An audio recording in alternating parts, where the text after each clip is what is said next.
की जेव्हा असं सासू-सुनेला आम्ही टास्क देतो, तेव्हा चक्क पानावरती आम्ही लिहायला सांगतो, की जे तुम्ही एकमेकींबद्दलचं गॉसिप करता थोडक्यात हां, म्हणजे, हां. ओके. ते पानावर एका लिहून काढा. हां. चांगलं पण आणि वाईट पण. हं. ओके. हां.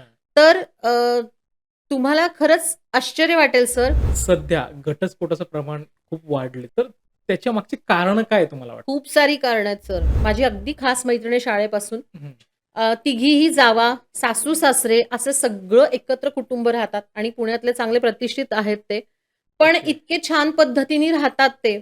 त्याचं कारण एकच आहे, की त्यांनी सगळ्यांनी मिळून त्यासाठीचे काही नियम ठरवून घेतलेले आहेत. हं. ओके. एखादी शहरातली मुलगी तुम्ही केली हं, आणि त्या मुलाचे राहणारे सगळे सासू-सासरे वगैरे सगळे गावाकडचे आहेत. हं. साहजिकच त्यांची अपेक्षा अशी असणार आहे, की तिने जीन्स वगैरे घालू नये. हां. पण मग तिने साडी नेसावी अशी त्यांची अपेक्षा असेल. मलाही मान्य आहे, की आता प्रॅक्टिकल विचार करता, जर रोज एखाद्या स्त्रीला साडी नेसणं थोडंसं डिफिकल्ट जात असेल. हं, नोकरी करणारी ती मुलगी आहे हं. आणि सासू-सासऱ्यांची अपेक्षा असेल, की तिने साडी नेसावी.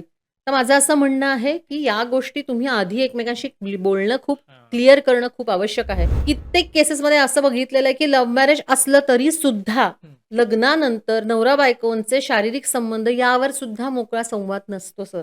ओके. मूल हवं का नको? ह्यावर सुद्धा ओह! ते मोकळेपणाने बोललेले नसतात. असं सुद्धा बघायला मिळालेलं आहे. ओके.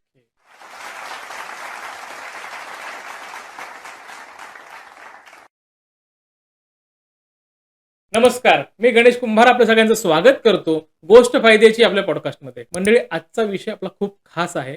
कारण हा विषय सध्या खूप ज्वलंत आहे. ज्वलंत मी का म्हणतोय? कारण लग्न झालं, की लग्नाच्या 4-5 महिने किंवा 6 महिने किंवा वर्षभरातच आज लोकं घटस्फोटाकडे वळतायत. अर्थात घटस्फोटाचं प्रमाण खूप वाढलंय. मग हे का झालंय? यामागची कारणं काय आहेत? इगो वाढलाय का? कम्युनिकेशन कमी झालंय का? खूप सारी कारणं आहेत. सो याचवरती आज आपला पॉडकास्ट आहे आणि या विषयावर मार्गदर्शन करण्यासाठी आज आपल्या स्टुडिओमध्ये आलेले आहेत डॉक्टर सायली राणे वैद्य मॅडम. मॅडम तुमचं आमच्या स्टुडिओमध्ये खूप खूप स्वागत आहे. नमस्कार. तर आपला आजचा विषय आहे मॅरेज काउन्सिलिंग.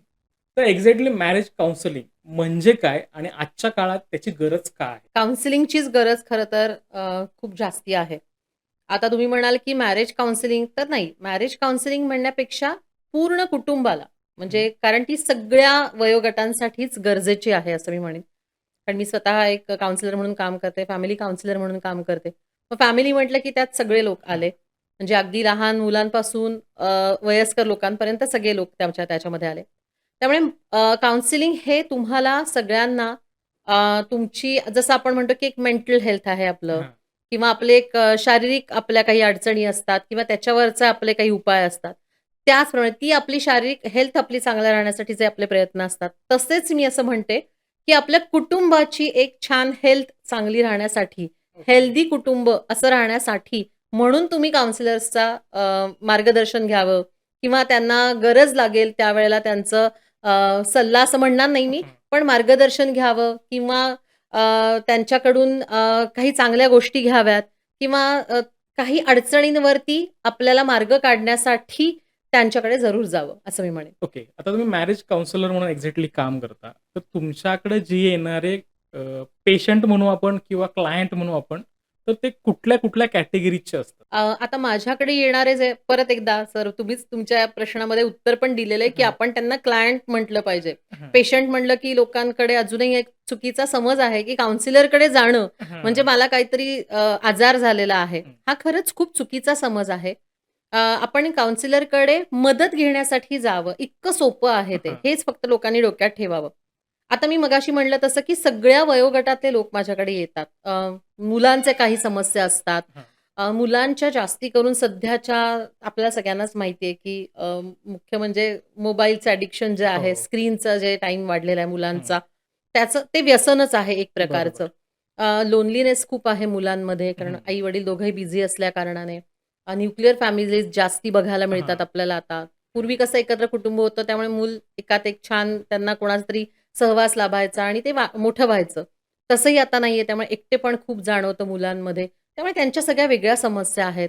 त्यांच्या बिहेवियरल खूप इश्यूज आपल्याला बघायला मिळतात. म्हणजे गैरवर्तन म्हणा किंवा अशा गोष्टी हां. मुलांच्या खूप बघायला मिळतात. एकाग्रता नाही, कॉन्सन्ट्रेशन नाहीये. त्याला कारणं खूप सारी आहेत. जसं आपण सगळेच म्हणतो, की आता आपल्या सगळ्यांना पेशन्स खूप कमी झालेला आहे, हां, हां. की आता हे रील चांगलं म्हणायचं, वाईट आपण त्यात नको जायला खोलात. पण फॅक्ट ही आहे, की आपण आता 3 तास एका ठिकाणी बसून आपण मूव्ही नाही बघू शकत. हो. आपल्याला नाही तेवढा पेशन्स राहिलेला आहे. आपल्याला 2-2 मिनिटांच्या रील्स स्क्रोल करायची सगळ्यांनाच सवय लागलेली आहे. हो. म्हणजे त्या फक्त लहान मुलं नाही आहेत त्यात. मग या अशा सगळ्या समस्या घेऊन मुलं येतात. अभ्यासाच्या काही समस्या असतात त्यांच्या बाबतीतल्या. त्यामुळे काउन्सिलिंगनी बऱ्यापैकी मदत होते. अ, त्यानंतर मोठ्यांच्या म्हणजे आपण म्हणूयात तरुण मुलांच्या वेगळ्या समस्या असतात थोडं हां. मोठं झाल्यानंतर, की कुठेतरी रिलेशनशिपमध्ये असतात. मी करियर गाईडन्स देत नाही. पण त्यावेळेला सुद्धा काही वेळेला घरातल्यांकडून वेगळ्या प्रकारचा फोर्स केला जातो मुलांना, की हां. तू हेच करियर निवड. त्याची आवड वेगळीच काहीतरी असू हं. शकते. तर तिथे आपल्याला थोडंसं पालकांना समजावून सांगण्याची खूप गरज असते, की एखाद्या मुलामध्ये खरंच खूप वेगळं टॅलेंट असं आणि त्यांनी सगळ्या फक्त पालकांच्या खातर डॉक्टरच होणं, हां. वकीलच होणं, इंजिनिअरच होणं, असं नाहीये. मग तिथे सुद्धा आपल्याला काउन्सिलर मदत करतात. पुढे मुलं पुन्हा एकदा 18-19 वर्षाची झालीच, की मुलं रिलेशनशिपमध्ये असतात. तिथे सुद्धा ते इतक्या एक्स्ट्रीमपर्यंत जातात, की डिप्रेशनपर्यंतच्या गोष्टी बघायला हं. मिळतात आपल्याला. मुला-मुली दोघांमध्येही बघायला मिळतात. रिलेशनशिपचं काय महत्त्व आहे? तुमच्या वयानुसार ते कसं असलं हां, पाहिजे हां. किंवा काय? या सगळ्यासाठी आपण मार्गदर्शन करतो. त्यानंतर अर्थातच लग्न, हां. पुन्हा घरातल्यांच्या काही वेगळ्या रिस्पॉन्सिबिलिटीज असतात. प्रत्येक वयाच्या टप्प्यावरती तुम्हाला मी तर असं म्हणेन, की काउन्सिलरची मदत घेण्याची गरज लागते. मग करियर झाल्यानंतर मग लग्नाच्या वेळेला मग जर अरेंज मॅरेज असेल, तर वेगळे प्रॉब्लेम्स असतात. लव्ह मॅरेज हां. असेल, इंटरकास्ट असेल, खूप साऱ्या गोष्टी आहेत त्याच्यामध्ये सुद्धा. हां. तिथे तुम्हाला काउन्सिलरची मदत घेण्याची आवश्यकता असते. त्यानंतर खरा टास्क सुरू होतो तुमचा हां. संसाराचा, जो आपला हां. आजचा मेन विषय आहे. संसारामध्ये मग सुद्धा पुन्हा ते टिकवण्याकडे आपला कल जास्ती असतो अजूनही. हां. म्हणजे आपल्या सगळ्या सर्वसामान्यांचं प्रत्येक घरामध्ये अजूनही संसार टिकवण्याकडे जास्ती आपला कलही असतो आणि आपण त्याला जास्ती महत्त्व हां. देतो, प्राधान्य देतो आणि ते असलंही पाहिजे. आपली संस्कृती आहे, ही लग्न संस्कृती आपण जपली पाहिजे. हं. पुढच्या पिढीला तो आपण एक मेसेज दिला पाहिजे चांगला. पण आता त्यांच्या मनात लग्नाबद्दलच्या, रिलेशनशिपबद्दलच्या मनात असणारे चुकीचे समज, भीती या सगळ्या गोष्टींमुळे या सगळ्यावर खूप परिणाम व्हायला लागलेला आहे. आणि ऑटोमॅटिकली पुन्हा एकदा, की जरी मुलगा एखादा मुलगी बाहेर रिलेशनशिपमध्ये असेल 18व्या-20व्या वर्षी, तरी त्या सगळ्याचे परिणाम त्यांच्या सगळ्यावर होत असतात. सगळ्यात हां. पहिले मानसिकतेवर होत असतात. घरातल्या त्यांच्या बाकीच्या रिलेशन्सवरती होत असतात. सो त्याच्यासाठी सुद्धा काउन्सिलरची मदत लागते. मग संसार सुरू झाल्यानंतर तो सुरळीत चालावा यासाठी काही वेळेला मार्गदर्शन लागतं. हां. आपल्या आयुष्यामध्ये एक जेव्हा कोणीतरी नवीन येणार असतो, आपण जेव्हा आई-वडील होणार असतो, त्या टप्प्यावरती काही वेळेला तुम्हाला काउन्सिलरची मदत लागू हं. शकते. तो निर्णयही तुमच्या आयुष्यातला खूप मोठा असतो. एकत्र कुटुंबात राहत असाल, तर तोही एक खूप मोठा हां. टास्क असतो, की सासू-सासऱ्यांबरोबर आपल्या कसं जमवून राहायचं? घेणं हां. आणि अवघड आहे. प्रत्येकासाठीच ती गोष्ट अवघड असते. त्यानंतरचा पुढचा टप्पा येतो म्हणजे मग आपल्या सगळ्यांचं येणारं मध्यातलं वय म्हणजे हं. साधारणतः 45 आपण जे हं. प्लस म्हणतो. तर मध्यम वयाच्या लोकांच्या आणि काही वेगळ्या समस्या असतात हो. कपल्समध्ये. कुटुंबातल्या काही वेगळ्या समस्या हं. असतात त्याही वेळेला. आणि अर्थातच पुन्हा नंतर एकदा जेव्हा आपण म्हातारपणाला लागतो आपण जे म्हणतो, हं. तर वयोवृद्ध लोकांना सुद्धा काउन्सिलिंगची गरज ओके. लागते. कारण त्या वयात सुद्धा त्यांचा पार्टनर गमावलेला असतो त्यांनी कुठेतरी. हं. एकटेपणा आलेला असतो. फॅमिलीतले बाकी लोक त्यांचे त्यांचे बिझी असतात. सो त्यांच्याही मानसिकतेचा विचार करणं कुठेतरी आणि त्यांना सुद्धा त्यामुळे काउन्सिलिंगमधनं बऱ्यापैकी मदत होते. मग ओके. आपण खूपदा ऐकतो, की घरातले आजी-आजोबा यांना थोडंसं कर्तव्य म्हणून फक्त त्यांच्याकडे बघितलं जातं किंवा केलं जातं. पण हां. त्यांना सामावून घेणं, त्यांच्याबरोबर वेळ घालवणं, ते तेवढ्या गोष्टींच्या छोट्या-छोट्या त्यांच्या अपेक्षा असतात, पण त्या नाही केल्या जात. हां. पण मग त्या कशा करायच्या? जर आपल्याला ओके. त्या नाही जमत आहे, तर त्याच्यासाठी तुम्ही कोणाचं तरी हां. मार्गदर्शन घ्या. सो म्हणून म्हणते, की काउन्सिलिंगची गरज ही प्रत्येक वयाच्या टप्प्यावरती लागते सर. आता आपण आपला जो आजचा विषय त्याच्याकडे येऊयात, की सध्या घटस्फोटाचं प्रमाण खूप वाढले, जसं मी इंट्रोडक्शनमध्ये म्हणालो. तर त्याच्या मागची कारणं काय तुम्हाला वाटतात? खूप सारी कारणं आहेत सर. म्हणजे असे आपल्याला 10 मला तर वाटतं, की हं. पॉडकास्ट करावे लागतील, की ओके. इतकी सारी कारणं आहेत. एकच कारण नाहीये त्या सगळ्याला. पण सध्याचं मुख्य कारण जर म्हणाल हं. तर आपण म्हणतो ना, एकमेकांना वेळ न देणे, एकमेकांवर ओके. विश्वास नाही, अ, संवाद नाही हं. आणि याच्यासारखी अनेक कारणं आहेत. ॲडजस्ट करायचं नाहीये कोणालाही. हं. हां. हे सगळ्यात महत्त्वाचं आहे. ॲडजस्टमेंट कोणालाही करायची नाहीये. जरासुद्धा नाही करायची. छोट्याशा गोष्टीत पण करायची नाहीये. सो या अशी अनेक कारणं आहेत. म्हणलं ना, की त्याला आपल्याला वेळ कमी पडेल इतकी कारणं आहेत ओके. या सगळ्याला.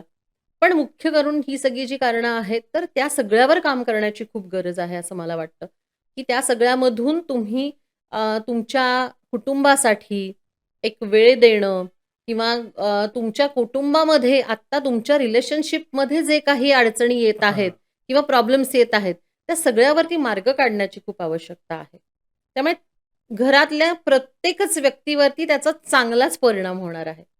Okay, okay, okay. मग आता सध्या असं वातावरण झालंय, सगळे न्यूक्लिअर फॅमिली झाले. हो, लग्न झाल्यावरती पहिला एक महत्त्वाचा मुद्दा असतो, की घरच्यांपासून वेगळं राहायचं हो, आणि संसार सुरू करायचा. हो. तर हे कुठेतरी त्या घटस्फोटाला जास्त कारणीभूत आहे का असं वाटतं? अ, परत एकदा सर, की न्यूक्लिअर फॅमिली काय आणि एकत्र कुटुंब काय म्हणजे जॉइंट फॅमिली काय? हं. दोन्हीचेही फायदे तोटे दोन्ही आहेत. हां. जसं आत्ता तुम्ही म्हणालात तसं, की न्यूक्लिअर फॅमिली म्हणजे आम्हाला वेगळं राहायचंय. मान्य आहे तुम्ही वेगळे राहिलात. पण तरीसुद्धा तुम्ही वेगळे राहूनही तुमच्या आहेत त्या तुमच्या सासू-सासऱ्यांशी म्हणा, हां, यांच्याशी तुम्ही कसे नातेसंबंध ठेवताय, हे हां. खूप महत्त्वाचं असतं. काही लोकं वेगळे राहतात आणि संबंध नसल्यासारखे एकमेकांशी हां. वागतात. हं. ते न करता लांब राहूनही तुम्ही तुमच्या सगळ्या कर्तव्य पार पाडू शकता. तुमच्यामध्ये प्रेम राहू शकतं. या सगळ्या गोष्टी तुम्ही जर टिकवल्या आणि केल्या हां. सगळ्यांनी मिळून, तर मग ती पण न्यूक्लिअर फॅमिली किंवा जॉइंट फॅमिली ह्यातला फरक जो आहे, जी खूप दरी वाटते आपल्याला, हं. ती राहणार नाही असं मला वाटतं. या ओके. दोन्हीचाही कुठेतरी मध्य लोकांनी साधायला हवा आणि मलाही मान्य आहे, की आत्ता प्रॅक्टिकली खरंच शक्य नाहीये, की एकत्र कुटुंबात राहणं. हं. पण मी एक उदाहरण म्हणून सांगते. माझी अगदी खास मैत्रीण आहे शाळेपासून. हं. तिघीही जावा, सासू-सासरे असं सगळं एकत्र कुटुंब राहतात आणि पुण्यातले चांगले प्रतिष्ठित आहेत ते. पण ओके, इतके छान पद्धतीने राहतात ते. त्याचं कारण एकच आहे, की त्यांनी सगळ्यांनी मिळून त्यासाठीचे काही नियम ठरवून घेतलेले आहेत. हां. ओके. नियम म्हटलं, की आपल्याला असं वाटतं, की बंधन. हां. हां. हे कुठेतरी बाजूला झालं पाहिजे आणि ते इतक्या आनंदाने राहतात. सगळ्यांनी सगळ्यांच्या जबाबदाऱ्या वाटून घेतल्यात, कामं वाटून घेतलीत. अगदी घरातल्या लहान मुलांपासून सगळ्यांना आपापल्या जबाबदाऱ्या माहिती आहेत चांगल्या आणि ते एकत्रही तेवढीच मजा करतात. प्रत्येक आपली फॅमिली सुद्धा वेगळी तेवढीच मजा करते. So okay. मी असं म्हणते, की ते सुद्धा एक आदर्श कुटुंब आहे माझ्या दृष्टीने. असंही म्हणत नाही, की त्यांच्या कुटुंबात काही वादविवाद होत हां. नसतील. पण त्या कुठपर्यंत ते वादविवाद न्यायचे आणि त्या सगळ्यावरती पुन्हा एकदा मार्ग कसा काढायचा, हे त्या फॅमिलीला खूप छान पद्धतीने माहिती आहे. ओके. सो दोन्हीचेही फायदे तोटे आहेत. जेव्हा काही असा प्रसंग असतात त्यावेळेला एकजुटीने सगळ्या गोष्टी करणं हं. असं. आता आपण म्हणतो न्यूक्लिअर फॅमिलीमध्ये काम फक्त त्या नवरा-बायकोंवरती येतं. हो. पण आज जर तुम्ही म्हटलात, की जर एखाद्या एकत्र कुटुंबात राहत असेल आणि एखादी वर्किंग कोणीतरी लेडी असेल, हं. तर ती सकाळी फक्त ब्रेकफास्ट करून सासू-सासऱ्यांकडे आपलं मूल सोपवून हो. निर्धास्तपणाने जाऊ शकते सर. बरोबर. हं. किंवा तिच्या जावा असतील घरी, तर ती निर्धास्तपणाने जाऊ शकते. हा फरक आहे. म्हणूनच मी म्हटलं ना सर, की एकत्र कुटुंब आणि विभक्त कुटुंब या दोन्हीचेही फायदे पण आहेत काही आणि तोटे पण आहेत. आता डिव्होर्स ही जी हं, गोष्ट आहे, हे हं. घडण्यामध्ये बऱ्यापैकी आपल्याला जे ऐकायला मिळतं, की सासू आणि सून यांचं पटत नाहीये. त्याच्यामुळे नवऱ्याचं मरण मध्ये होतं आणि मग कुठेतरी नवरा ऐकत नाही म्हणून मग त्या लेडीला डिव्होर्स केस फाईल करावं लागते, असं आपण पाहतो. तर याच्याविषयी तुम्ही कसं बघता ह्या गोष्टीला? येस परत एकदा सर, की सासू आणि सून हे नातं जे आहे यावर पण आपण एक वेगळा पॉडकास्ट करू शकतो. इतक्या माझ्याकडे पण येणारे क्लायंट आहेत. पण पुन्हा एकदा, की आपण जेव्हा एकत्र कुटुंब म्हणतो म्हणजे कोणी हे पर्सनली घेऊ नये, पण हे माझं हं. मत मी सांगते, की आताचा ट्रेंडप्रमाणे आधी सगळ्यात पहिलं तर मुली आजकाल सासू-सासऱ्यांना आई-वडील सुद्धा म्हणजे आई-बाबा सुद्धा म्हणत नाहीत. हां. काका-काकू म्हणतात, काहीतरी हं. वेगळंच नाव घेतात किंवा सासूबाई, सासरे-बुवा असं म्हणतात. हं. तर मला असं वाटतं, की तिथेच तुम्ही एक स्वतःमध्ये आणि त्यांच्यामध्ये अंतर निर्माण करताय. ओके. मलाही मान्य आहे, की आपण आपले आई-वडील हे आपले आई-वडील आहेत आणि त्यांचे आई-वडील, पण ते कोणाचे तरी आई-वडील आहेत. हां. सो सुरुवात इतक्या छोट्याशा गोष्टीपासून होते. लोकांनाही वाटेल की काय म्हणजे काय फक्त आई-बाबा त्यांना म्हटलं म्हणजे सगळं झालं का? हं. पण नाही. आपण त्यांना आई-बाबा म्हणून हाक मारणं, या गोष्टींनी सुद्धा खूप फरक पडतो. आणि ओके. तुम्ही त्यांना आपलं मानून मग मी म्हटलं तसं की जसं आपल्याला आपली आई काही गोष्टींसाठी बोलत असते हं. किंवा शिस्त लावत असते, तसं घ्यायला काही हरकत नाही. आपण कसं म्हणतो की सासू आहे म्हणून ती सगळ्या गोष्टी मला चुकीच्याच सांगणार आहे किंवा वाईटच सांगणार आहे. हं. हा जो एक डोक्यातला आपला एक थॉट असतो ना, तो जर आपण काढून टाकला, हां. तर खूप गोष्टी सुसह्य होतात. तसंच दुसरीही बाजू आहे त्याला, की सुनेच्या सुद्धा तिचं सुद्धा काहीतरी म्हणणं असू शकतं. हां. ती त्या घरात नवीन आलेली असते. तिच्यासाठी त्या सगळ्याच बाबतीत हं. तिला ॲडजस्ट करायचं असतं. सगळ्यांशी जुळवून घ्यायचं असतं. तर मी तर असं म्हणते, की सासूनी त्यावेळेला तिचा रोल सर्वात मोठा हो. असतो, की तिने जर त्यावेळेला सपोर्ट केला आपल्या सुनेला किंवा छान सांभाळून घेतलं तिला, हं. सगळ्या गोष्टी तिला छान पद्धतीने समजावल्या ना, तर मला असं वाटतं, की सगळ्यात सुंदर त्या घरातलं नातं जे आहे ते सासू-सुनेचं असणार आहे. ओके. आणि मला खूप असं वाटतं, की ज्या घरामध्ये ना सासू-सुनेचा बॉन्ड खूप स्ट्राँग असतो ना, हं. ते घर सगळ्यात हेल्दी रिलेशन असणारं घर असतं, ओके. असं हां. माझ्या आत्तापर्यंतच्या बघण्यात आलेलं आहे. बाकीचे सगळे बाजूला असतात मग. हां. कारण त्या आपण म्हणतो ना, की जसं आपल्याकडे म्हणलं जातं, की एक घरात एक स्त्री शिकली म्हणजे सगळं घर सुशिक्षित झालं. हां. तसंच आहे, की त्या दोन्ही घरांचे मुख्य खंबे म्हणतो ना आपण हां. आधारस्तंभ म्हणा, सगळ्याच बाबतीतले, ते जर स्ट्राँग असतील आणि ते जर एक असतील ना, हं. तर ती जी ताकद आहे ना, ती खूपच वेगळ्या लेव्हलची असते.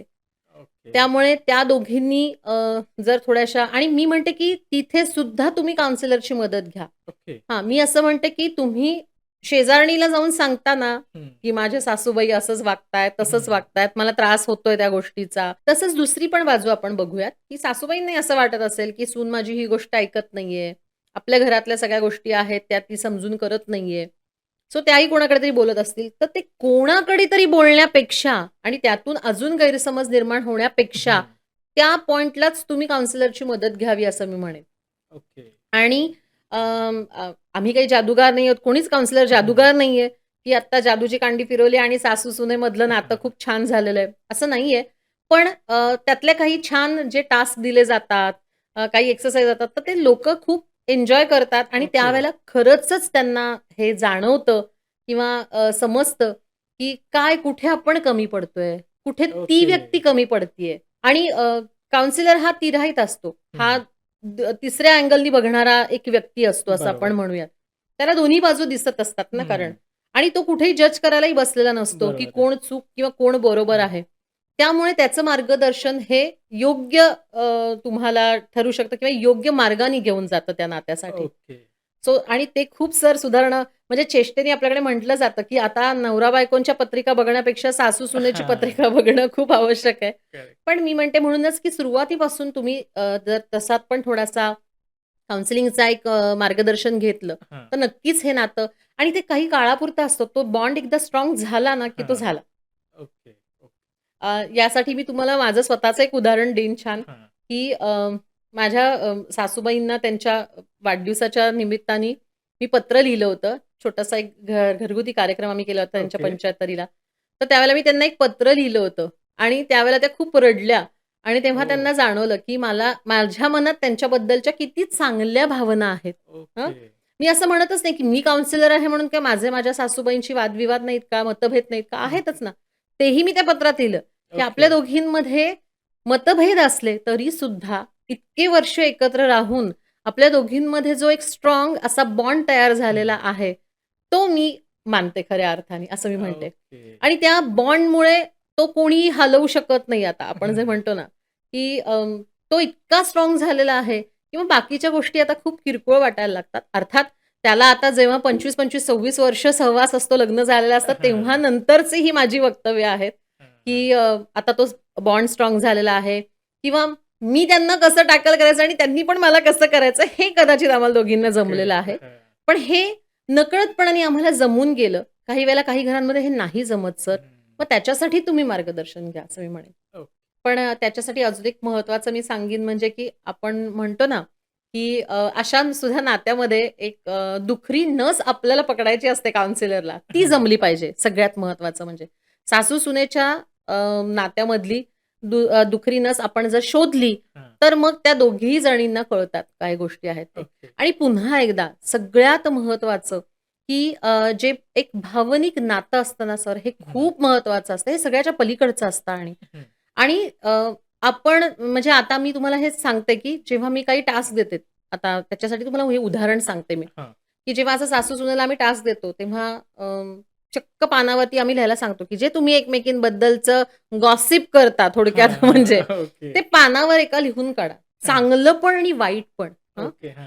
तर तुम्हाला खरंच आश्चर्य वाटेल सर, पण त्याच्यामध्ये आत्तापर्यंतचा माझा असा अनुभव हं. आहे, की चांगल्या गोष्टींची लिस्ट जास्ती असते. ओके. वाईट गोष्टींची लिस्ट आत्तापर्यंत कमी आलेली आहे. हे ओके. लोकांना खोटं वाटेल, पण ही फॅक्ट आहे. माझ्याकडे आलेल्या क्लायंटला जेव्हा मी हा टास्क दिलेला आहे, हं, की सासूबाईंच्या खटकणाऱ्या गोष्टी लिहून काढा. हं. तुम्हाला त्रासदायक ठरणाऱ्या गोष्टी लिहून काढा एका पानावर आणि दुसऱ्या पानावर त्यांच्या चांगल्या काय गोष्टी आहेत ते लिहा. ओके. तसंच सासूबाईंनाही सांगितलं जातं, हां, की तुमच्या सुनेच्या चांगल्या गोष्टी सांगा आणि वाईट गोष्टी कुठल्या आहेत ते सांगा. पण आजपर्यंतचा सर माझा असा अनुभव आहे, हां.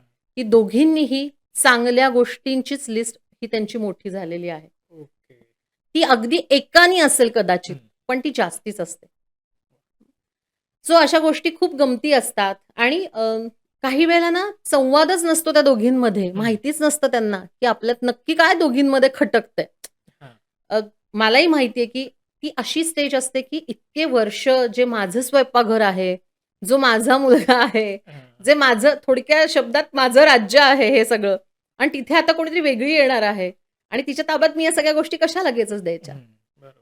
पण त्याचा जर तुम्ही पॉझिटिव्हली विचार केला, की तिला तुम्ही शिकवत-शिकवत ते पद द्या. ओके. हां. तुम्ही ती खुर्ची सोडू नका ना. तुमचा जो मान आहे तो तिने दिलाच पाहिजे. हं. वयाने म्हणा किंवा ज्या नात्यानी आहे त्या.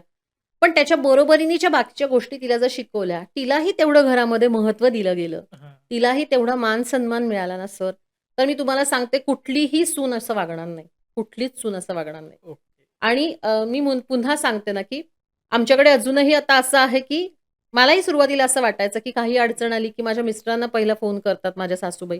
हां. हे सुरुवातीचं 15 वर्ष होतं.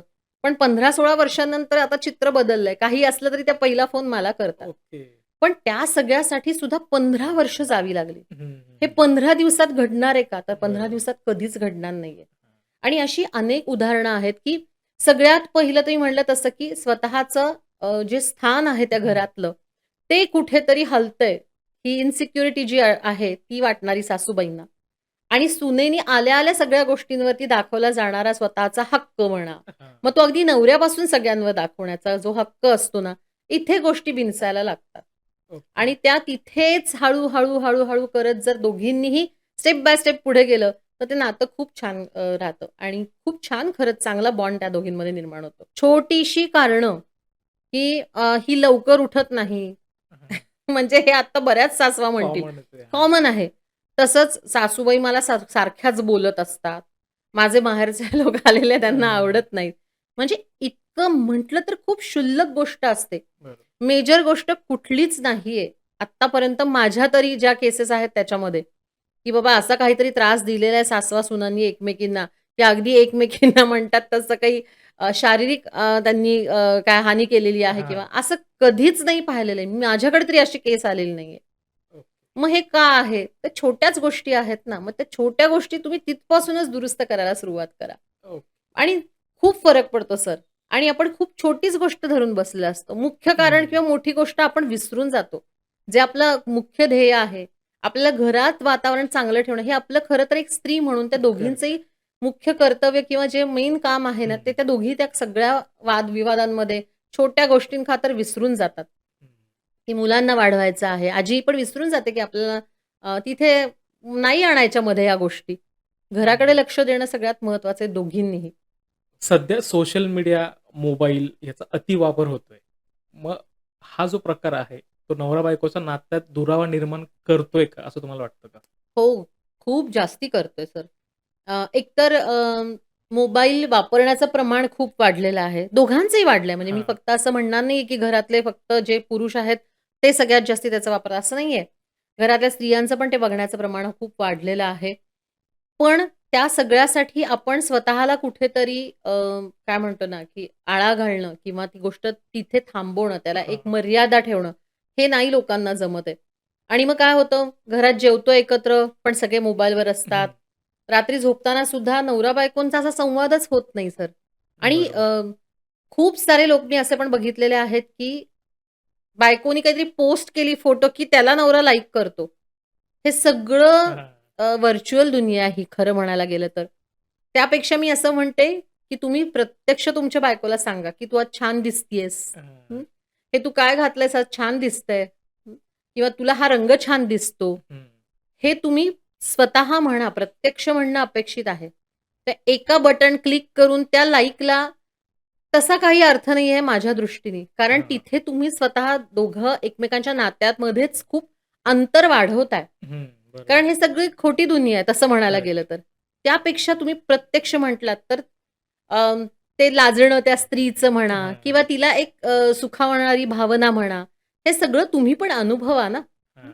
किंवा बायकांना सुद्धा मी असं म्हणते, की कधीतरी असं त्यांनी नवऱ्याला म्हणावं, की "वाह! छान दिसतोय आज टी-शर्ट तुला हा" किंवा "हा करेक्ट. शर्ट तुला छान दिसतोय" हां. किंवा "असे आज केस काहीतरी केलेलेस ते चांगले दिसतायत.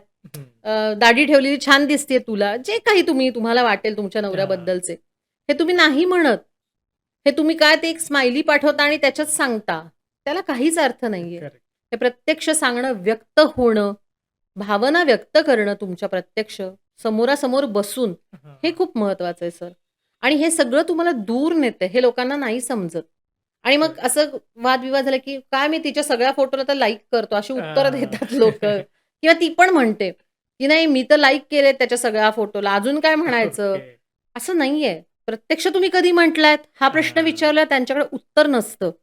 नाही म्हटलेलो आम्ही. मी असंही म्हणत नाही, की रोज नवरा-बायकोंनी एकमेकांना आय लव्ह यू म्हणणं, हां. म्हणजे माझं तुझ्यावर प्रेम आहे आणि तुझं माझ्यावर आहे. असं नाहीच आहे. हे सगळं फिल्मीच आहे करेक्ट खरंच आहे. आहे. पण प्रेम व्यक्त करण्याच्या बाकीच्या ज्या माध्यमांचा आपण वापर करू शकतो, हं. तो करायचा आहे. हे छोट्या गोष्टींमधनं प्रेमच व्यक्त करणं आहे, बरोबर. की समजा अगदी आपलं मूल छान मार्कांनी पास झालंय, हां. की "अगं तू अभ्यास करून घेतेस ना, म्हणूनच त्याला छान हां. मार्क्स मिळाले." किंवा मिस्टरांना आपण म्हणू शकतो, की "नाही, नाही, हा मराठी विषय तू घेतोस ना, म्हणून त्याला याच्यात छान मार्क्स मिळालेत." हां. हे काय आहे? हे प्रेम व्यक्त करणंच आहे एक करेक्ट. प्रकाराने. किंवा एकमेकांची काळजी करणं, हं. एकमेकांची दखल घेणं, हे सुद्धा खूप महत्वाचं आहे सर. हे बरोबर. प्रेम व्यक्त करणंच आहे. मी म्हणलं तसं, की प्रत्येक वेळेला फक्त तो आय लव्ह यू हा शब्द जो एक आपण म्हणूयात असं म्हणणं कदाचित चुकीचं ठरेल, की हां. जो एक बॉलिवूडनी आणलेला एक मोठा शब्द आहे प्रेम व्यक्त हां. करेक्ट. करण्यासाठीचा. काही गरज नाहीये त्याची. प्रेम व्यक्त करण्यासाठी खूप वेगळी माध्यमं आहेत हं. तुम्हाला. एकमेकांकडे बघून फक्त हसणं हे सुद्धा प्रेम व्यक्त करणं आहे. डोळ्यातून आपण फक्त प्रेम व्यक्त करू करेक्ट. शकतो एकमेकांबद्दलचं हं. असणारं. पण हे नाही करत. तुमचे डोळे त्या मोबाईलमध्ये असतात ना. हां. तुम्ही कसं प्रेम व्यक्त करणार आपल्या पार्टनरप्रती असणारं? नाही करेक्ट. करत आपण ते. सो हे खूप आवश्यक आहे. आणि मी असंही म्हणत नाही, की ती काळाची गरज आहे. म्हणून काय मोबाईल वापरायचे नाहीत का? तर नाही. पण तुम्ही तुमचा एक टाईम ठरवून घेतला पाहिजे, की नाही मी घरात आल्यानंतर हं. जेवणाच्या वेळेला मी स्ट्रिक्टली मोबाईल नाही बघणार. हां. त्याच्यानंतर आम्ही छान सगळेजण वॉकला जातो. खूप लोकं जातात. हो. वॉकला जातो तेव्हा आम्ही मोबाईल नाही बरोबर ठेवणार. आम्ही रात्री मोबाईल बघणारच नाही. माझा मोबाईल हं. माझ्या एका मैत्रिणीच्या मिस्टरांनी स्ट्रिक्टली घरामध्ये हा नियम टाकलेला आहे. 8 नंतर कोणी मोबाईल बघायचा सकाळी डायरेक्ट तुम्ही उठल्यानंतर मोबाईल ओह! तुमचा ओपन म्हणजे ऑन करायचा. तोपर्यंत मोबाईल वापरायचा नाही. म्हणजे आम्ही सुद्धा तिला फोन करत नाही. ओके. सो नाही ती म्हणते, की तो आमचा फॅमिली टाईम आहे ना आणि तो हं. असलाच पाहिजे. करेक्ट. सो असं काहीतरी मी अगदी असं म्हणत नाही एवढे त्याला सुद्धा खूप कडक काहीतरी तुम्ही नियम घालून घ्या, हां. की स्ट्रिक्ट वाटलं पाहिजे असंही नाही. सहजतेने त्या गोष्टी झाल्या पाहिजेत. करेक्ट. पण त्यातल्या त्यात तुम्ही दुपारी तुम्ही नसता, दिवसभर ऑफिसमध्ये असता. मग संध्याकाळचा वेळ जो जेवणाचा आहे तो एकत्र घालवा. हां. वीकेंडमधला मी असं म्हणणार नाही, की चला जेंट्स लोकं तर बरेचसे शनिवारी मला मित्रांबरोबर जायचंय. हरकत नाही, ते तुम्ही करा. लेडीजना म्हणजे बायकांना कोणाला जायचं असेल त्यांच्या मित्र-मैत्रिणींबरोबर त्यांनी हं. जावं. रविवार 1 दिवस, अर्धा दिवस आपल्या फॅमिलीसाठी ठेवावा. बरोबर.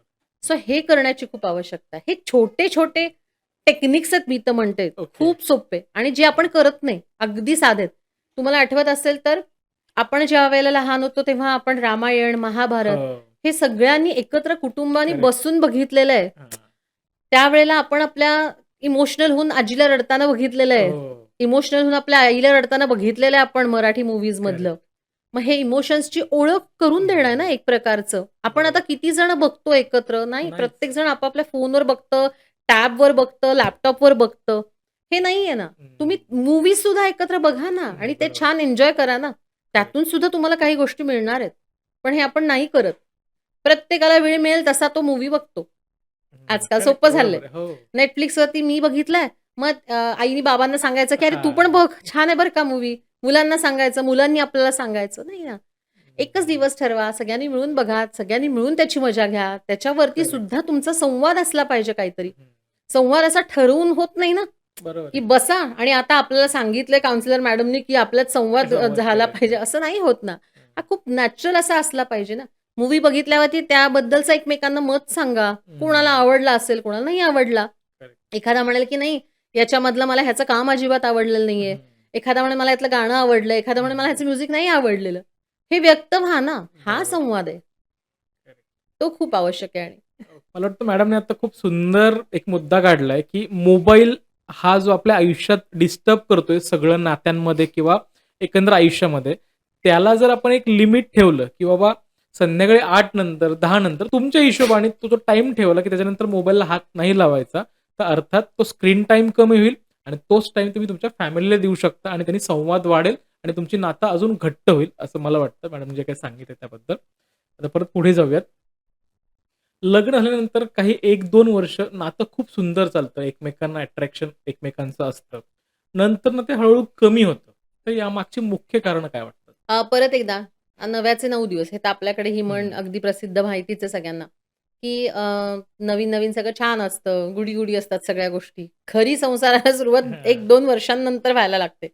कारण तेव्हा आपण एकमेकांना हळू कळायला लागलेलो असतो, की त्याच्या सवयी काय आहेत, तिच्या सवयी हां. काय आहेत.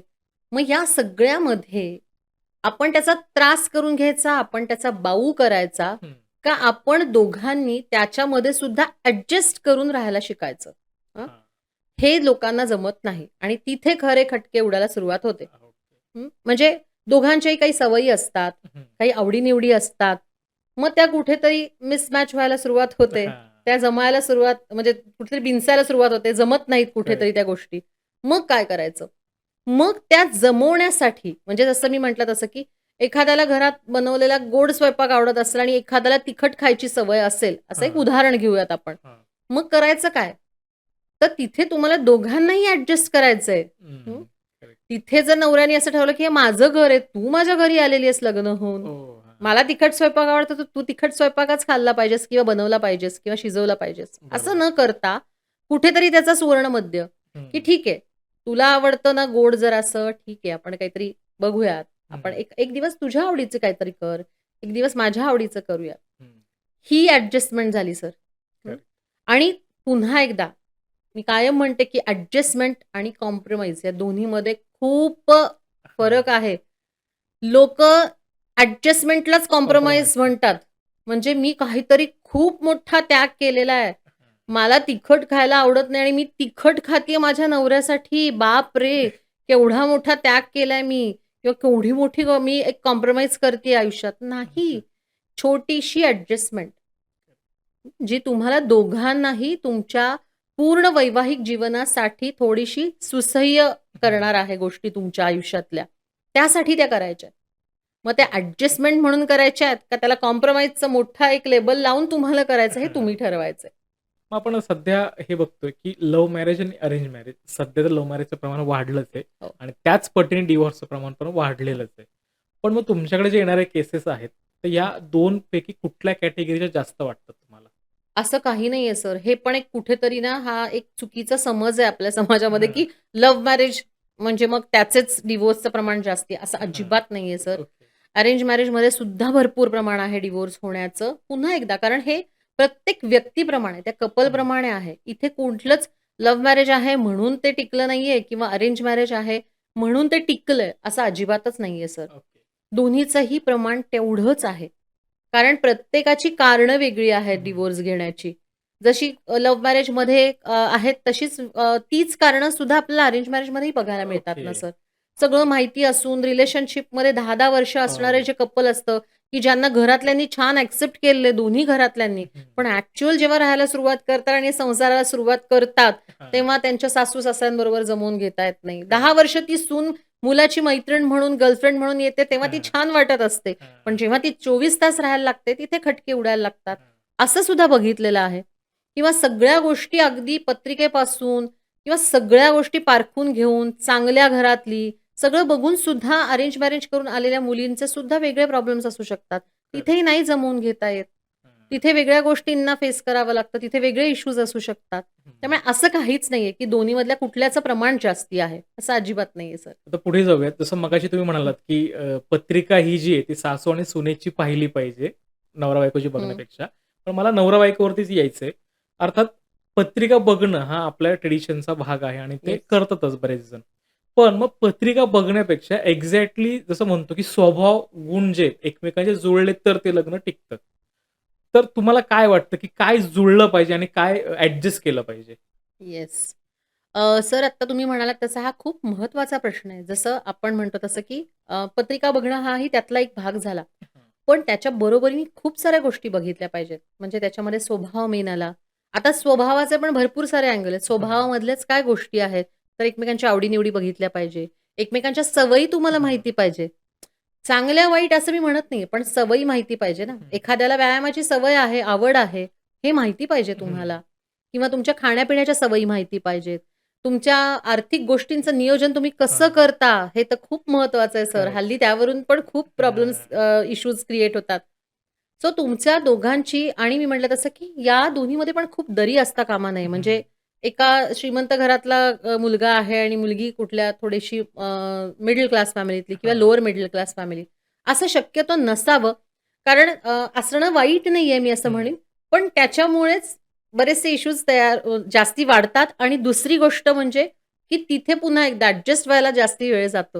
हां. राहणीमान आहे, ते पण तुमचं खूप महत्त्वाचं आहे. करेक्ट. जसं अगदी एक छोटंसं उदाहरण तुम्हाला द्यायचं झालं तर आजकाल जर कुठेही म्हणजे एखादी शहरातली मुलगी तुम्ही केली आहे हं. आणि त्या मुलाचे राहणारे सगळे सासू-सासरे वगैरे सगळे गावाकडचे आहेत. हं.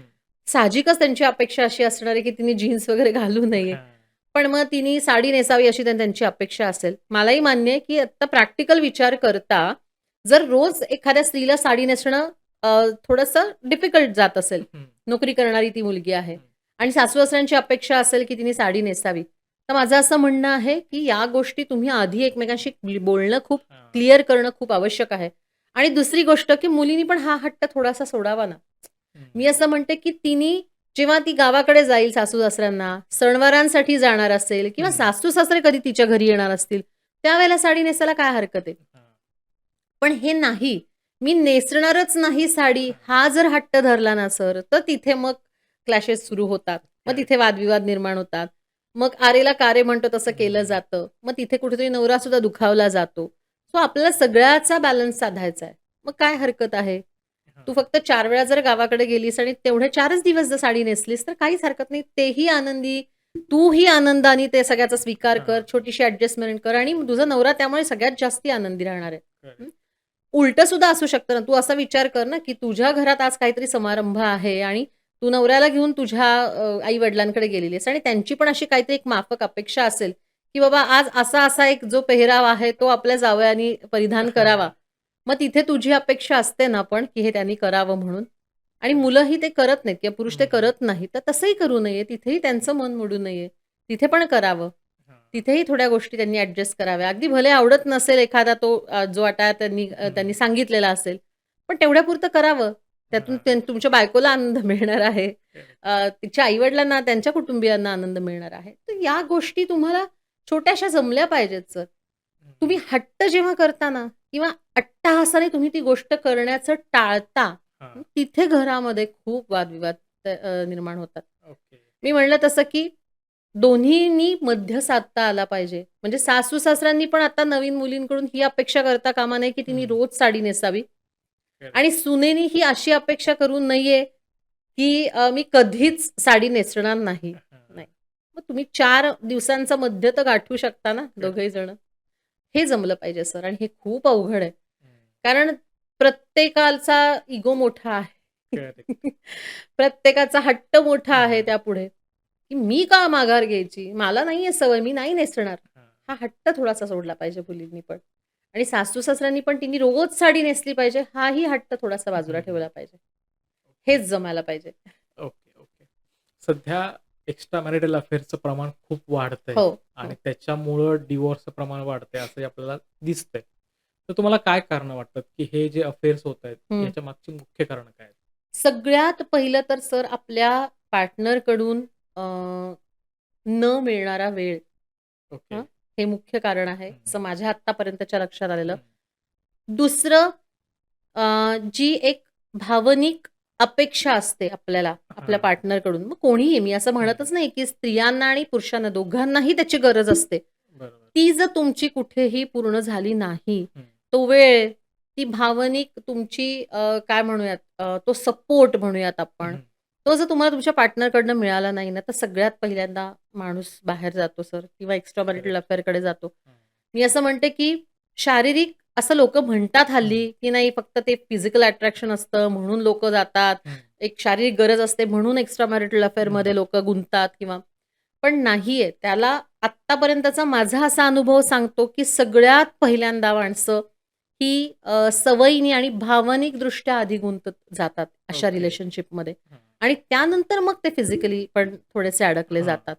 सो हे कधी होतं जेव्हा आपल्याला ती गोष्ट, आपल्याला ते प्रेम, आपल्याला तो सहवास, हं. आपल्याला तो वेळ, ती भावनिक आपली असणारी त्यावेळेची गरज, ही जेव्हा हां. मिळत नाही ना, त्यावेळेला माणूस बाहेर जातो सर. ओके. आणि हे दोघांसाठी आहे. मी असं कोणालाच म्हणणार नाही, की हे फक्त पुरुषांच्या बाजूनेच जास्ती होतं किंवा स्त्रियांच्या बाजूने हं. दोघांकडूनही त्या गोष्टी नकळतपणाने होतात. मी असंही ओके. म्हणणार नाहीये, की हे ठरवून कोणी करतं, हं, हं. की आपल्या संसाराच्याच सगळ्या त्या गोष्टींमध्ये माणूस इतका अडकलेला असतो काही हां. वेळेला, की तो नाही कदाचित आपल्या बायकोला वेळ देऊ शकत किंवा एखादी बायको आपल्या नवऱ्याला नाही वेळ देऊ शकत. दोन्ही बाजूने अशा गोष्टी असू शकतात. ओके. त्यातून मग या सगळ्या गोष्टी तयार व्हायला लागतात, की कुठेतरी मग ते आधार शोधतात, भावनिक आधार, हं. की नाही ही व्यक्ती माझं जी बाहेरची आहे ती माझं सगळं ऐकून घेते. हां. हिच्याबरोबर मला कम्फर्टेबल वाटतं. कम्फर्टेबल वाटतं म्हणजे काय? हां. तर मी तिच्याकडे सगळ्या गोष्टी मनमोकळेपणाने बोलू शकतो. सगळ्यात पहिलं तर ती माझ्यासाठी अवेलेबल असते. ही हां. गोष्ट खूप महत्त्वाची आहे सर. करेक्ट. आणि आपण आपल्या पार्टनरला गृहीत धरतो, की हं, हं. ठीक आहे ना, बायकोच आहे ना, घेईल समजून. नवराच आहे करेक्ट. ना, घेईल समजून. हां. आणि इथेच आपण थोडेसे चुकतो, असं मी हं. म्हणेन. ती त्यावेळेची त्या व्यक्तीची समोरची गरज असते. तिथे आपण अवेलेबल राहणं खूप आवश्यक आहे सर. मग आपली सगळी जगातली कामं बाजूला ठेवून आपण त्या करेक्ट. व्यक्तीसाठी तिथे असलं पाहिजे. जेव्हा आपण त्यांचा पार्टनर म्हणून स्वीकार केलेला असतो हां. तेव्हा. अशीही काही कारणं आपण पाहतो, की फायनान्शियल इश्यूज जर फॅमिलीमध्ये यायला लागले, अर्थात लग्न झाल्यानंतर लगेच अपेक्षा असते, की आपलं घर पाहिजे, गाडी पाहिजे आणि मग ते खरेदी केलं जातं. मग ई-एम-आय सुरू होतो. मग पैशाचं मॅनेजमेंट होत नाही आणि मग कुठेतरी वाद व्हायला लागतात.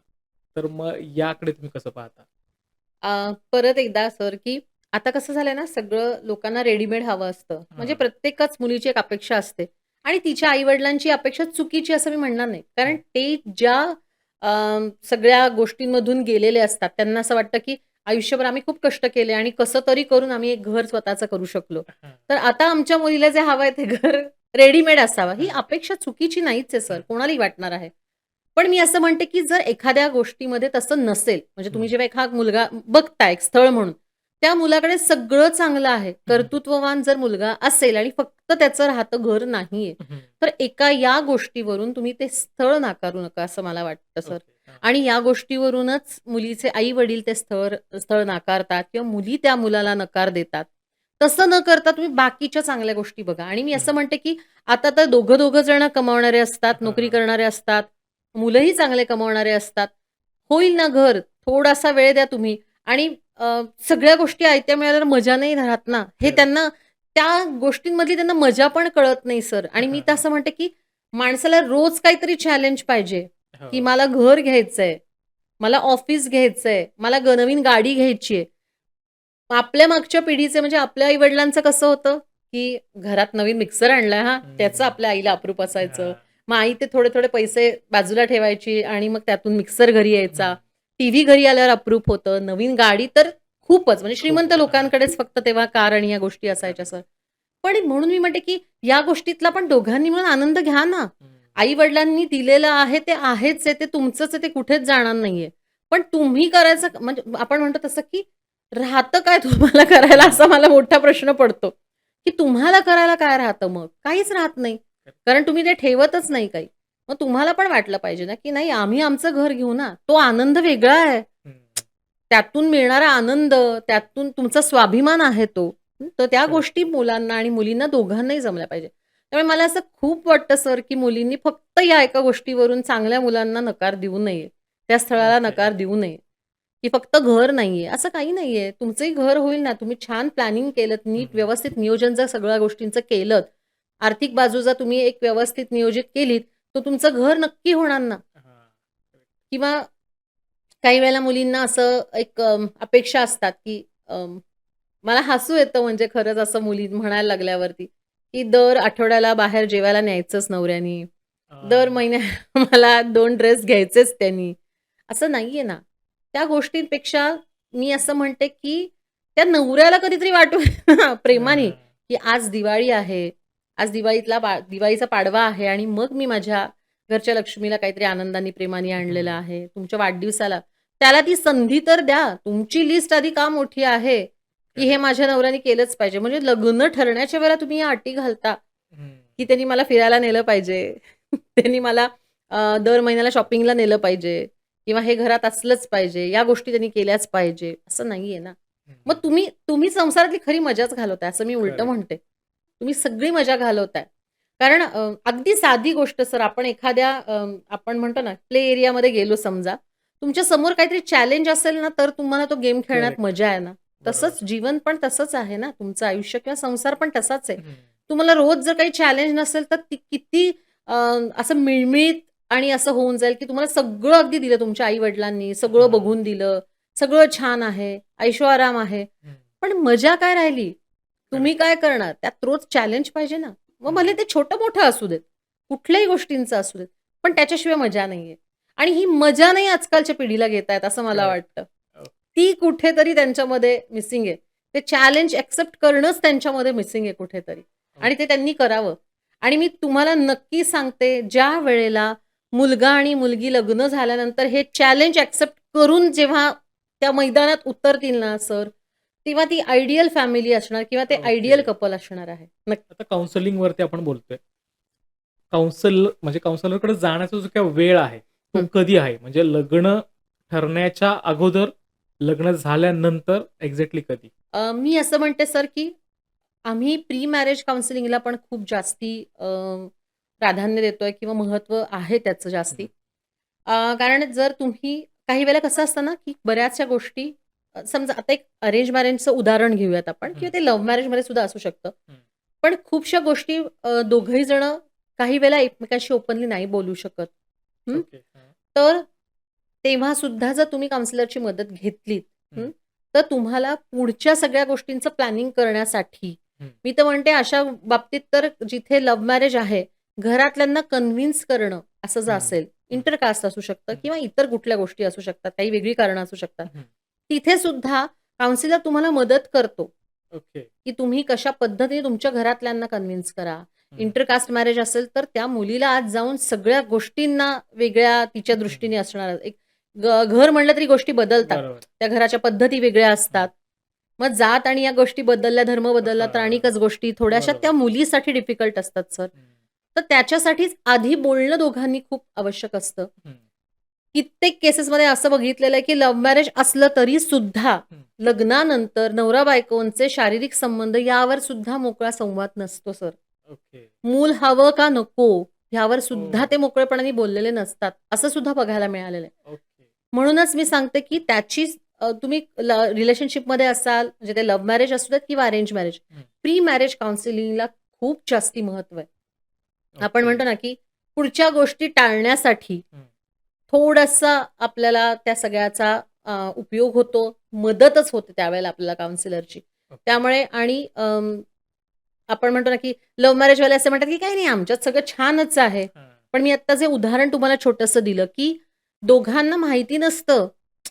कारण ते फक्त छान एक गर्लफ्रेंड, बॉयफ्रेंड म्हणून फिरत असतात, पण हां. त्यांच्यामध्ये ॲक्चुअल शारीरिक संबंधांबद्दल कुठलाच मोकळा संवाद झालेला नसतो सर. ओके. बोललेले नसतात ते किंवा त्यातल्या एकाला कदाचित मूल नकोच असतं.